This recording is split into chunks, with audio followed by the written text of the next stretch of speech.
সবচেয়ে বরকতময় বিয়ে ওই বিয়ে যেই বিয়েতে খরচ কম। শুনতেছেন?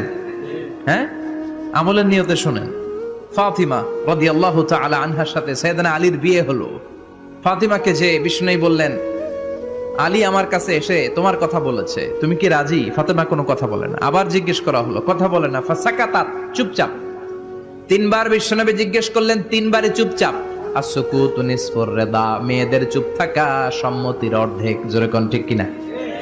কি লজ্জাবতী নারী, কিছু বলেই না। তার মানে বাবা যেটা ডিসাইড করবে ওইটাই। ফাতেমার সাথে সাইয়েদনা আলীর বিয়ে হয়ে গেল। সামান্য কিছু কাপড় পেয়েছেন, সামান্য কিছু দিরহাম পেয়েছেন, সামান্য কিছু মহরানার বিনিময়ে বিশ্বনবীর কন্যা সাইয়্যিদাতু নিসাই আহলিল জান্নাহ, সব নারীদের সর্দারিনী, যে ফাতেমা জান্নাতের দরজার ভেতরে ধাক্কা না দিলে কোনো নারী জান্নাতে প্রবেশ করতে পারবে না। সামান্য কিছু মহরানার বিনিময়ে বিয়ে হয়ে গিয়েছে। সুবহানাল্লাহ।